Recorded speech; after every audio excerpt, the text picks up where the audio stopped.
And as I made clear to President Trump in our call last week, I will reject all attempts to weaken Canada.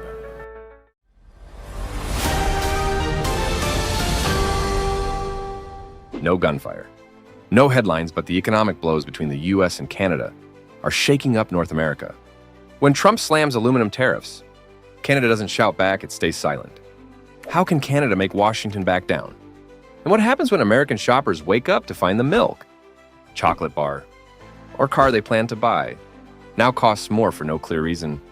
Let's unpack this silent yet heavy economic clash, where every tariff line is rewriting the playing field.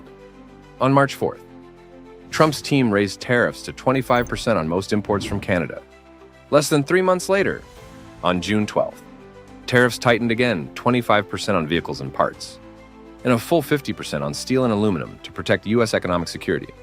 It's one of the strongest trade packages ever aimed at a close ally like Canada. Canada responded swiftly on March 4th and April 3rd with matching retaliatory tariffs, 25% on approximately $30 billion worth of U.S. goods, such as food, consumer products, and farming equipment. If you live in Minnesota or Ohio, where many shops import frozen meat or furniture from Canada, you may have already seen your bills rise. A wooden dining table once priced at $650 could now cost up to $800, thanks to added shipping and tax costs. Instead of confrontation, Prime Minister Carney chose firmness wrapped in calm. He declared that Canada wouldn't sign any deal that's unjust or undermines our long-term economy. His message: no deal is better than a bad deal. To reduce dependence on the U.S., Canada passed the One Canadian Economy Act Bill C-5 on June 26, 2025. This bill removes internal trade barriers and funds major infrastructure like national rail, ports, and pipelines, giving Canada more supply chain independence.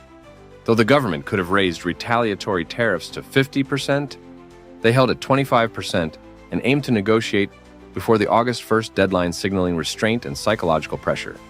If you're a small business owner in Pennsylvania or Illinois dependent on Canadian parts, food, or machinery, this makes your forecast of import costs much harder. Some Ohio appliance makers are delaying new orders because they can't predict Canada's next move. A dishwasher costing $750 today might rise by $100 to $150 next quarter. This tariff tension isn't just policy, it's increasingly hitting household wallets. A report from Yale's Budget Lab estimates Canada may lose 2.1% of its GDP if tit-for-tat tariffs continue, the highest GDP loss anywhere tied to U.S. trade disputes. The U.S. isn't immune. The report shows U.S. GDP dropped 0.8% in 2025 and could fall another 0.4% if no deal emerges. Unemployment could rise 0.4 percentage points, meaning 594,000 jobs lost in manufacturing, transport, and agriculture.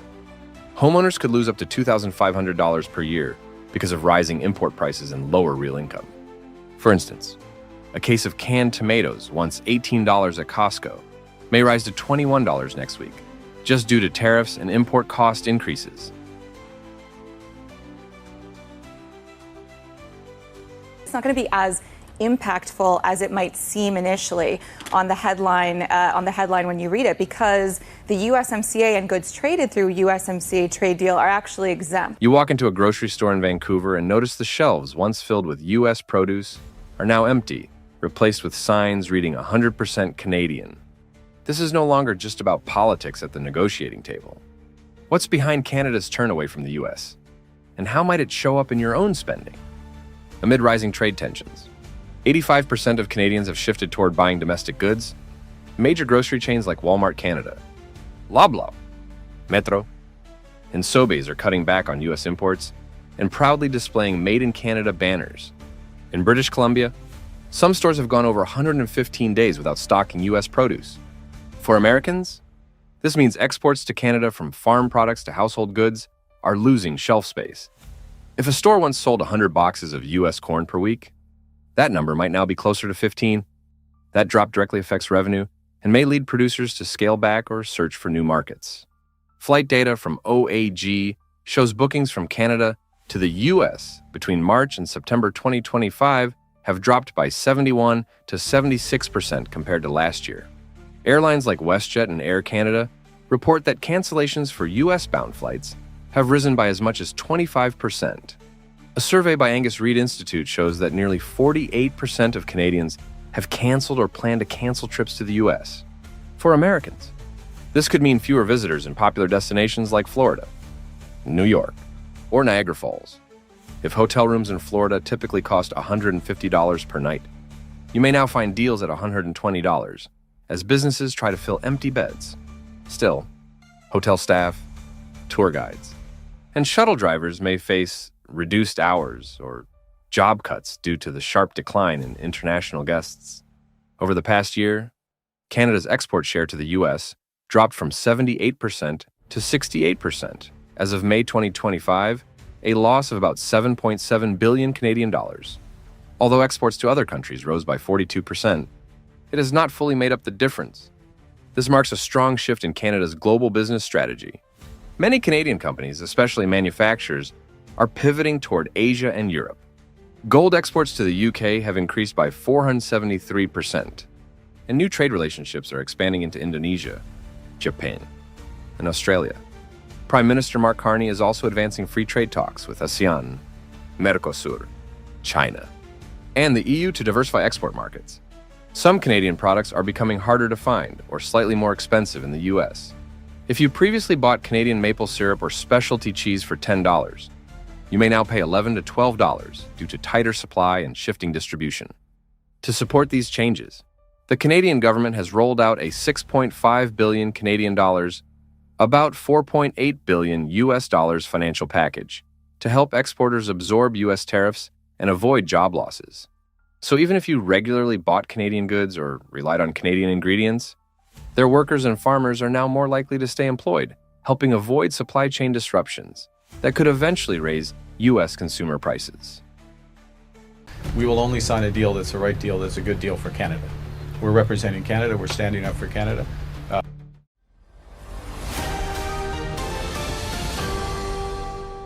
In just a few months, a new trade corridor has emerged across North America just south of the border. Washington isn't at the center, while Canada and Mexico quietly cooperate. Trump tightens tariffs and supply chains linked to the begin to fall apart. Inflation rises, factories pause, and Wall Street gets jittery over lost tax revenue.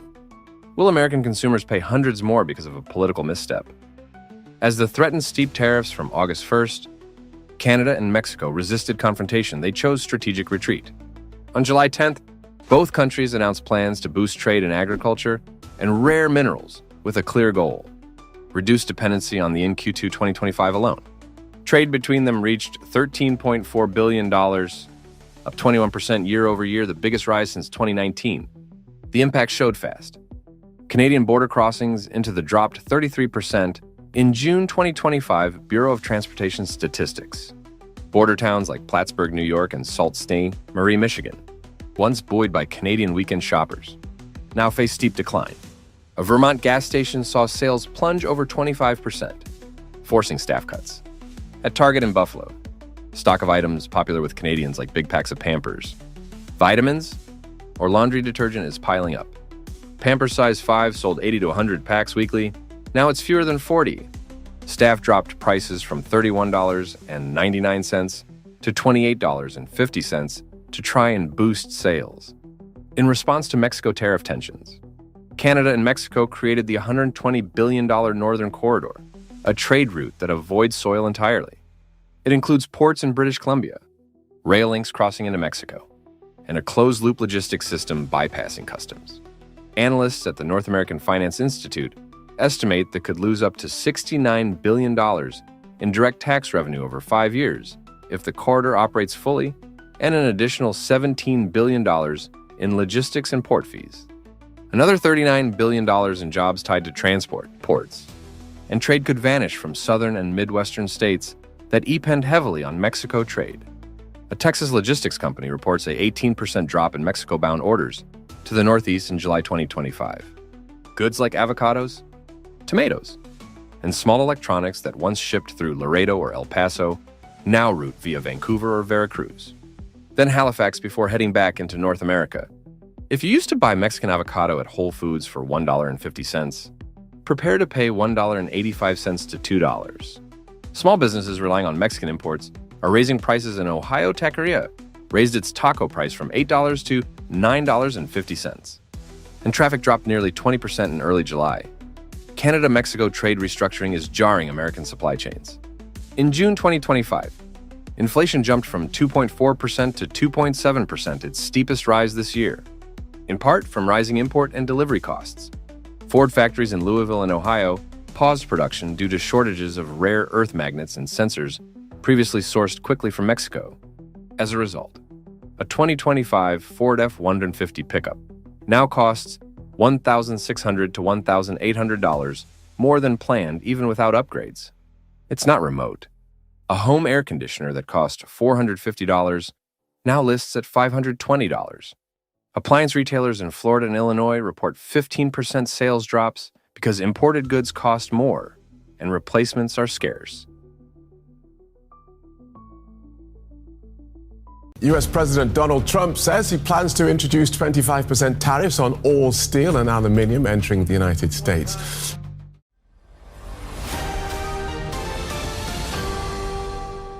Imagine trying to build a high-tech electric car, but suddenly the price of one essential material doubles overnight.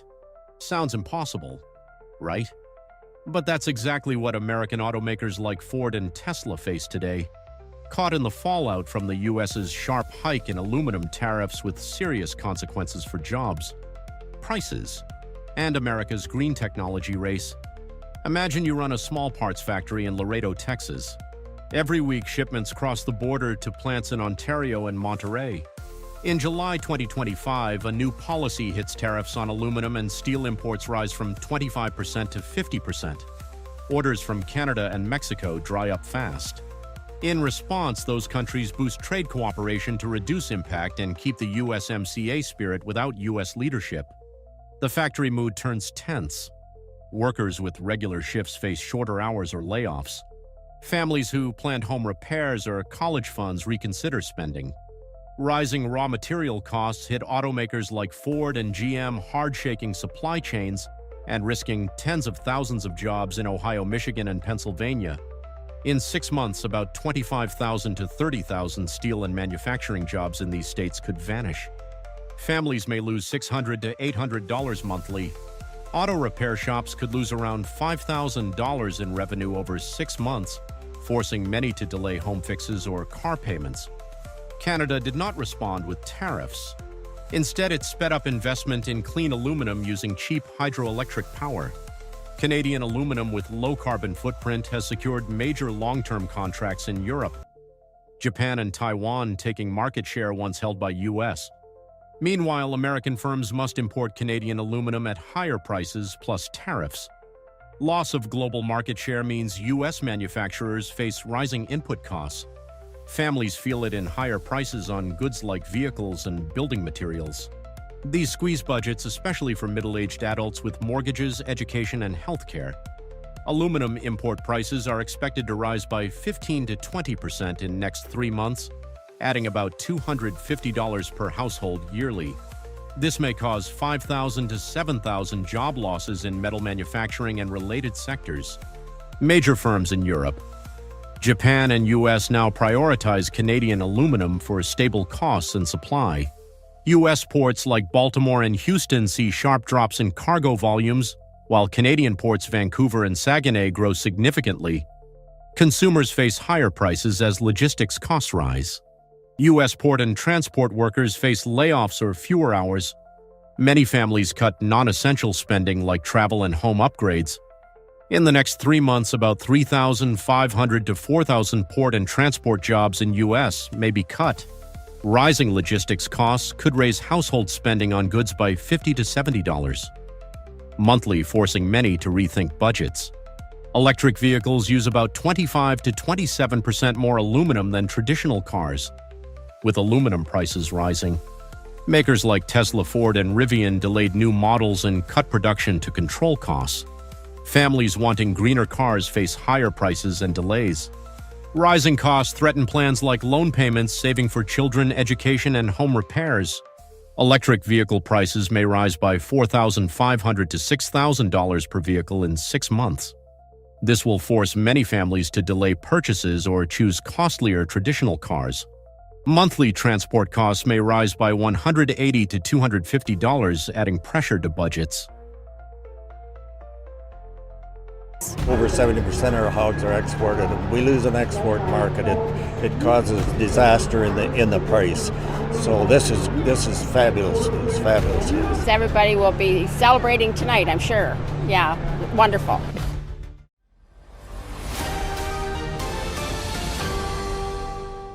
Tons of American beef are now sitting in cold storage with no buyers while on supermarket shelves. The price per pound keeps creeping up. So what happened? How did Asia turn its back on U.S. beef in just a few weeks, clearing the way for Canada to step in? And why are American shoppers paying more even as farmers are taking heavy losses? In 2025, American beef is quietly being pushed off the menu across Asia, especially in key markets like Japan and South Korea, which together accounted for nearly 60% of total U.S. beef exports last year. According to the USDA, exports to China and Hong Kong are down a staggering 67.7% year over year. Japan and South Korea have also scaled back orders significantly. In March alone, weekly beef exports to Asia dropped to just over 50 tons, the lowest in years. While the U.S. scrambles, Canada is moving quickly to fill the gap. With a more modern logistics system, upgraded cold storage facilities, and strong source tracking policies, Canadian beef is emerging as a preferred alternative. Campaigns like Raised Without Hormones and No Antibiotics ever line up with increasingly strict standards in Asia, especially in Japan and South Korea, where food safety and transparency are major selling points. For American shoppers, this global shift hits close to home. As international sales dry up, U.S. meat processors face tighter margins and less room to absorb costs. Meanwhile, more Canadian beef is coming into American supermarkets at a higher price. That box of steaks that used to cost $40, it might now be $46 and climbing. Over the past 5 years, Canada has quietly poured hundreds of millions into upgrading its beef supply chain from ranch to retail. Ports like Vancouver and Prince Rupert have been expanded to handle frozen goods more efficiently. Cold storage hubs in Alberta and Saskatchewan now feature precision temperature systems to protect quality during global shipping. Canada Beef, the industry's marketing arm, rolled out a traceability program allowing each cut of meat to be traced back to its farm. Labels like Raised Without Hormones are now common on export packages. This makes it easier for Canadian beef to pass strict import inspections in Japan, South Korea, and Singapore markets that value food safety and hormone-free products. For Asian consumers, that means peace of mind without much extra cost. But for Americans, if this trend continues, it could hit domestic prices hard. One supermarket chain in California that used to buy U.S. beef at $6 per pound is now sourcing from Alberta at $7.20 per pound. That price difference gets passed right to you at checkout. American cattle ranchers are under growing pressure. According to the USDA, U.S. beef exports are projected to drop by nearly 10% in 2025, down to roughly 2.6 to 2.7 billion pounds. Meanwhile, imports are expected to rise 12%, topping 5 billion pounds mainly from Australia, New Zealand, and Brazil, losing long-standing markets like Japan, South Korea. And Vietnam means more unsold product at home, and a glut that drives prices down for farmers even as costs keep rising. Processing plants in Texas, Nebraska, and Kansas have cut back operations. Some have shut down temporarily, with hundreds of workers laid off. According to the American Meat Institute, small and mid-sized farms are losing buyers, forced to scale back or sell cattle early just to stay afloat. At the same time, prices at the grocery store keep rising.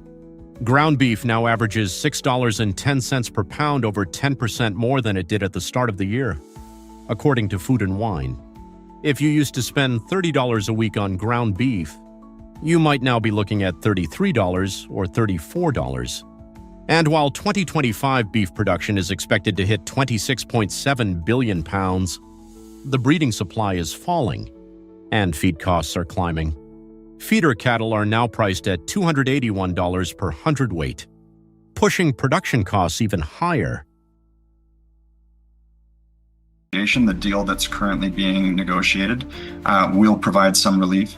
But in the meantime, what this does is it also ensures that Canada doesn't become a dumping ground for other markets who are also being pushed out of the United States right now.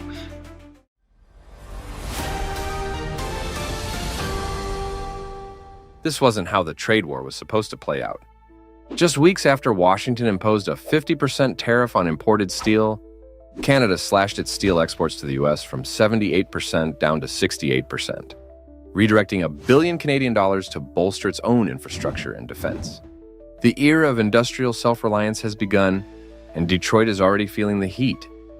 You run a small parts shop in Detroit where steel from Canada arrives weekly. After the U.S. imposes a 50% tariff on Canadian steel, shipments slow. Canada cuts steel sent south exports to U.S. drop from 78% to 68% using steel instead for highways, power lines, and defense. The Canadian government invests $1 billion Canadian to favor local steel for big projects. This hits beyond car factories. New car models are delayed. Used car prices rise and buyers hesitate. Assembly line workers, mostly in their 40s and 50s, face cut hours or pink slips. In 3 months, the price of a sedan may rise by $1,500 to $2,000 per vehicle. Trucks and SUVs by $2,500 to $3,000. About 7,000 to 9,000 auto jobs in Detroit and Ohio could be cut or moved to temporary contracts, tightening family budgets. If you have relatives in Canadian steel industry, you've heard the buzz. Our clean steel sells in Europe and Japan, thanks to big investments in electric arc furnaces and low-emission tech. Canadian steel meets strict EU standards, dodging new carbon taxes, slowing others. Meanwhile, U.S. still struggles to reach lower emission targets. American families aren't just seeing a steel shortage. They feel the pinch as prices rise for home projects and repairs. That garage upgrade, new roof, or fence now shocks with high prices. Many delay home improvements, hoping prices drop. In next 3 to 6 months, price of construction steel at U.S. suppliers will rise by $180 to $250 per ton. This means household projects, roof fixes, fences, garages could cost $1,200 to $2,000 more than months ago. Middle-aged families will postpone big repairs or borrow more to do them. A Detroit dealer said, "It has never been this hard to stock new cars." Ford and Stellantis report big rises in production costs from steel shortages and delays. Ohio and Michigan factories cut shifts, delay new models as workers fear job loss. Families with auto paychecks tighten belts, worry about pay cuts, lost overtime, or part-time work. Car upgrades or buying for college kids are on hold. Budgets focus on essentials tuition. Over next 4 to 5 months, average new car price will rise by $1,800 to $2,400 from last year. About 4,000 to 6,000 auto workers in Ohio and Michigan may face fewer hours of layoffs. Typical households need extra $7,120 monthly for repairs and loans. No loud protests, just quiet change. Canada will export steel only to U.S. after domestic needs. Especially government defense, it is legal. But U.S. makers seek alternatives as steel supply tightens daily. Washington cannot retaliate, supply chains feel the squeeze. Anyone in U.S. planning build, renovate, invest must pause steel projects. Homes, commercial, delayed, or cost more. Small business owners, contractors, rethink budgets, timelines, careers. Within 6 months, average price new homes in industrial regions may rise by $12,000 to $18,000 due to material costs. Families planning renovations will spend extra $2,500 to $4,000 on steel projects like stairs, roofs, fencing. Many delay work or live with repairs undone.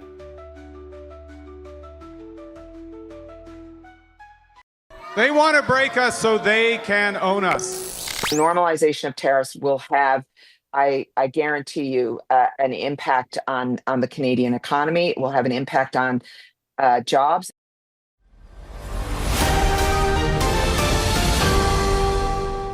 You might still be buying your usual canned beans or cooking oil each week, but within days, their prices could be anything but familiar.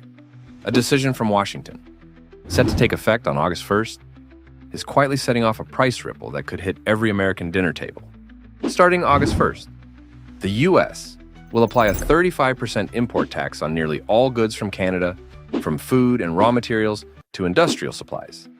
It's part of a new trade policy aiming to reduce cross-border dependence. But because Canada supplies much of what Americans use every day, this move is likely to shake up businesses and push up prices at the grocery store. Canada currently supplies about 69% of all canola oil used in the U.S. A gallon of canola oil, usually priced at $9, could soon cost $12 or more. For a family that buys 2 gallons a month, that's $6 extra per month or more than $70 a year just for cooking oil. And canned food might also get pricier. Roughly half of the tin plate steel used for canned goods comes from Canada. That means a can of soup currently priced at $3.99 might soon go for $4.79. A noticeable change for those who rely on canned meals for convenience or budget. Breakfast is also in the crosshairs. Canada is a key supplier of oats and grains that go into cereals. Brands like Quaker and Nature's Path have warned about rising costs. A $5.29 cereal box today may climb to $5.99 this fall. An unwelcome jump for families with kids or older folks who count on a quick, easy breakfast. Companies like Kraft Heinz and Goya Foods have already flagged production cost hikes. While there's no need to panic buy, it might be wise to keep an eye on prices. Consider switching to U.S.-made brands, buying in bulk, or hunting for store deals. What seems like a distant policy could add $40 to $50 a month to the average household's grocery bill. Small changes that add up. 2. Kitchen staples at risk. 3 key items are likely to see increases: tin plate, canola oil, and breakfast cereals. These are the building blocks of hundreds of everyday products. Tin plate steel is used in soup cans, soda cans, and even pet food containers. When the cost of materials rises, packaging companies adjust prices fast. A $3.99 soup can may become $4.49, or even $4.79. Soon tough news for anyone living alone or on a fixed income. As for canola oil, most of it comes from Canada. With taxes added, prices are expected to climb above $12 per gallon. So, if you buy 2 gallons a month, expect to pay $6 to $8 more in prepared foods that use canola, like salad dressings or sandwich buns. Will also go up. Cereal lovers, take note. Canadian oats are a staple in U.S. breakfast products. While prices haven't jumped yet, higher import costs mean $5.29 cereal boxes might hit $5.99 soon. That's a real pinch for families juggling food costs already. 3, prices will keep climbing. According to Yale Budget Lab, new 2025 tariffs, including the one on Canada, could increase the cost of living by around 2%, adding about $2,700 per year to the average household budget if no spending changes are made. Food costs at home alone are projected to rise by 2.2%, with fresh produce possibly jumping over 5%. So, that $20 basket of vegetables you bought last week could soon cost $21. Families who adjust their shopping habits choosing local over imports might limit the extra spending to around $2,300 per year. Still, for low-income households where food is already a big part of the budget, that's a major stress. The bigger picture, U.S. GDP could fall by 0.8%, and unemployment may rise by 0.4%, meaning about 594,000 jobs lost by year's end. That's not just theory, it's the potential real-world pain for working Americans